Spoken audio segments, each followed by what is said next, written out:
వజ్రాలు దొరుకుతాయని వడ్డీకి డబ్బులు తీసుకుని మరీ వచ్చా. కనీసం పెట్టుబడి అని రిటర్న్ అవుతుందని కనిపించిన ప్రతి రాయిని ఏరి గంపెడ పోగేశా. అప్పుడు నాకు వేమన్ గారి పద్యం ఒకటి గుర్తుకొచ్చింది. నిక్కమైన మంచి నీల మొక్కటి చాలు తళుకు బెళుకు రాళ్ళు తట్టెడేలా చాటు పద్యమేలను చాలదా యొక్కటి విశ్వదాభిరామ వినురవేమ.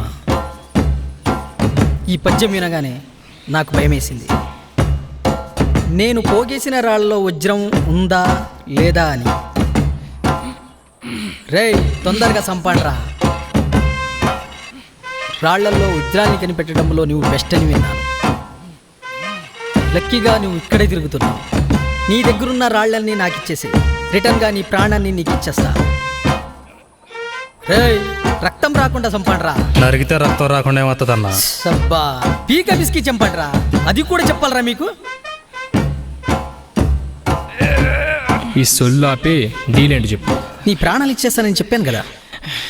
నా ప్రాణాలు తీసేస్తే నా దగ్గర ఉన్న వజ్రాలు మాత్రమే నీకు దొరుకుతాయి. అదే నా టాలెంట్ వాడుకుంటే నీకు దొరికే ప్రతి రాయి వజ్రం అవుతుంది. సరే, నువ్వు కలెక్ట్ చేసిన రాళ్ళని నాకు ఇచ్చేసి నేను కలెక్ట్ చేసిన రాళ్ళని నీకు ఇచ్చేస్తా. ఇవాల్టి నుంచి నువ్వు నా దగ్గర పని చేయాలి. డీల్? డీల్.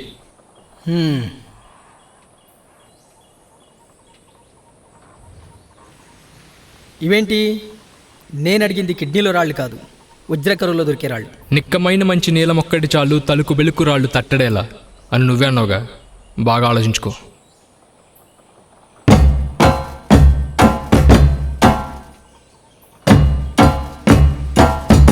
వజ్రాలంటే ఇలా ఉంటాయా? రే జాగ్రత్త.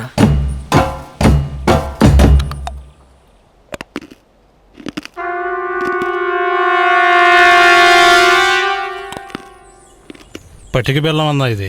పటిక బెల్లమా?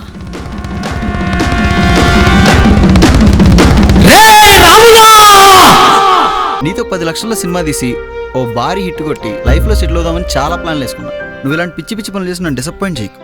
ఇదిగో మీ సొల్లు ఆపితే షార్ట్ చేద్దాం. అవతల లైట్ ఫెయిల్ అయిపోతుంది. ఇక్కడ సీన్ ఏంటంటే, నీ గర్ల్ ఫ్రెండ్ అదో టైప్. పొద్దున్న లేచి నువ్వే గుడ్ మార్నింగ్ చెప్పాలి. చెప్పకపోతే క్లాస్ పీకుద్ది. ఫోన్ లిఫ్ట్ చేస్తే క్లాస్ పీకుద్ది, లిఫ్ట్ చేయకపోతే క్లాస్ పీకుద్ది. కూర్చుంటే క్లాసు, నుంచుంటే క్లాస్, టైంకి వస్తే క్లాసు, రాకపోతే క్లాస్. ఇలా నీ లవ్ స్టోరీలో పర్సనాలిటీ డెవలప్మెంట్ క్లాసులు తప్ప మరేమీ లేవు. ఓ పక్క నేను ఎంత ప్రాబ్లంలో ఉంటే నువ్వు వచ్చి ఇక్కడ హాయిగా పడుకున్నావా? సారీరా. ఇంకేం చెప్పకు. అసలు నీ మొహం నాకు చూపించుకో. ఏంటి కనెక్ట్ అయ్యావా? ఈ ఫైర్ ఇలానే మెయింటైన్ చేయి. నేను వెళ్ళి కెమెరా రోల్ చేసుకుంటా. ఏంటి అలా చూస్తున్నావు? పిచ్చోళ్ళ కనిపిస్తున్నానా? ఫోన్లో గంటల గంటలు నువ్వు చెప్పే సొల్లుకి ఊకొట్టి సగం తెలుగు మర్చిపోయానే. నీ మెసేజ్కి రిప్లై చేస్తుంటే వేళకి పక్షవాతం వచ్చేలా ఉంది. అయినా పొద్దున్నండి సాయంత్రం దాకా నా దగ్గర ఉంటావు కదా. మరి అర్ధరాత్రి 12 గంటల నుండి పొద్దున్న 4 గంటల వరకు మాట్లాడడానికి అంత కొంపలు మునిగిపోయే విషయాలు ఏముంటాయి? నా లైఫ్ అంటే నీకు తెలుసు కదా. చచ్చిపోవాలని రైల్వే ట్రాక్ మీద పడుకున్నావుని అసలు ఎందుకు చేస్తున్నాను తెలుసుకోకుండా నీ ఇష్టం వచ్చినట్టు వాగి వెళ్ళిపోయావు. నువ్వు అసలు మనిషివేనా? నువ్వు మనిషివేనా? చచ్చిపోద్దురా. నువ్వు మరీ ఎక్కువ వాళ్ళయో, కొంచెం తగ్గించు.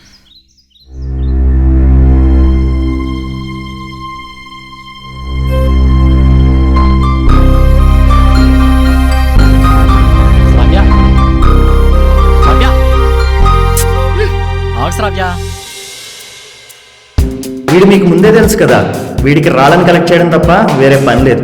దొరికిన రాళ్ళలో ఒకటైనా వజ్రం ఉండకపోదా, నా దశ తిరగకపోదా అనేది వీడి గుడ్డి నమ్మకం. ఇలా ఒక్కసారిగా లైఫ్ సెటిల్ అయిపోవాలనే రామ్ కోరికని, జీవితంలో ఒక్కటైనా మంచి రోజు చూడాలనే అభి కోరికని, అభికి మంచి లైఫ్ ఇవ్వాలనే విశ్వ కోరికని ఒకే ఒక్క వేమన పద్యం తీర్చబోతోంది. అది ఎలాగో మీరే చూడండి. రేయ్, ఆ మోటార్ సైకిల్ ఎక్కడి నుంచి తెచ్చావంటే చెప్పవేంట్రా? నీ డబ్బులు కాదని చెప్పానుగా. ఎక్కడైతే నీకెందుకు? అంత డబ్బు నీకు ఎక్కడి నుంచి వచ్చిందిరా? రోడ్డు మీద పోయి ఆడవాళ్ళ మెళ్ళలో గొలుసులేమన్నా కట్ చేస్తున్నావా ఏంటి? అబ్బా ఆపుతావా? ఇక్కడ రాళ్ళు ఏం చేసావు? పెద్దోడు అవుతున్నావు, 4 రాళ్లు వెనకేసుకోరా అంటే రోడ్డు మీద రాళ్ళని తెచ్చి ఇంట్లో గుప్పేస్తున్నావేంట్రా? నేనే ఇసిరి పడేశాను అవతల. నా వస్తువులు టచ్ అయితే నిన్సే చెప్పండి నీకు. చిన్నప్పటి నుంచి చదువు మానేసి ఆ రాళ్లు పట్టుకొని పిచ్చోళ్ళ తిరుగుతున్నావు. ఏమైనా బాగుపడ్డావురా? ఒక్కసారైన రైతు దొరికితే చాలు, మన కష్టాలని తిరిగిపోయినట్టే. రే ఆ జుట్టేందిరా అంత కొయ్యబారింది? కొత్త హెయిర్ స్టైల్లే 1200 వచ్చింది. అయినా నేను తెలుస్తుంది. 1200 ఖర్చు పెట్టావురా దానికి? ఎందుకురా? 4 రోజులు సిమెంట్ పనికి పోతే సరిపోయేదిగా. పైగా వాడే నీకు డబ్బులు ఇస్తాడరా. ఇది గిడి చూడు, మా అమ్మ బతుకున్నంత కాలం తాగి ఇష్టం వచ్చినట్టు వాగి ఆమెను టార్చర్ పెట్టు. ఆమె కాబట్టి భరించింది. నేను అలా కాదు. మూసుకుని మంచం మీద కూర్చుని మోకాలకి మద్దన చేసుకోకుండా ఇలాంటి పిచ్చి పిచ్చి సలహాలు ఇచ్చావు అనుకో, ఎత్తి చెరువులో పడేస్తాం.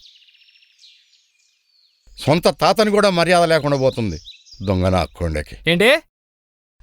ఏం లేదులేరా, బండి లీటర్కి ఎన్ని కిలోమీటర్లు ఇస్తుందా అని అడుగుతున్నాను రా, అంతే. తాత, ఆ, నేను హైదరాబాద్ వెళ్ళి బిజినెస్ పెట్టుకుందాం అనుకుంటున్నాను. ఏం బిజినెస్ రోయ్? కర్రీ పాయింట్లే. ఆహా. తాత, ఆ, అమ్మ నా కోసం 1,00,000 రూపాయలు దాచిందన్నావు. ఇవి మాత్రం బాగానే గుర్తుంటాయి. ఆ 1,00,000 రూపాయలు ఇస్తే బిజినెస్ పెట్టుకుంటాను. మీ అమ్మ నిన్ను చిన్నప్పుడు అతిగారాభం చేసిందిరా. నువ్వంటే పిచ్చి ప్రేమరా దానికి. నాకు మటుకు నువ్వు తప్ప ఇంకెవరున్నారు చెప్పు? వెళ్ళి ఆ పరుపు కింద కట్టంది పట్టకరా. నాన్న, నువ్వు 7వ తరగతి చదువుతున్నప్పుడు కర్ణం గారి అరుగు మీద కూర్చొని ఒక మాట చెప్పాను చూడు, అది గుర్తుందా? బా గుర్తులే తాత. ఏంటది? సరిగ్గా చదువుకోరా సన్నాసి అని. విన్నావా? వినలే. ఆ 1,00,000 రూపాయలు ఎప్పుడో తాగేశా. మళ్ళీ కర్రీ పాయింట్ కమ్మర్ కడ్డీ పాయింట్ అని నా దగ్గరకు వచ్చావనుకో, ఈ కాస్త ఇల్లు అమ్మి పారనోకి తాగి పడేస్తా. ఒక్క పైసా కూడా ఇవ్వను నీకో. రే నానా, సాయంత్రం వచ్చేటప్పుడు మంచి లంక పొగాకు 1 పావు కిలో పట్టుకురా.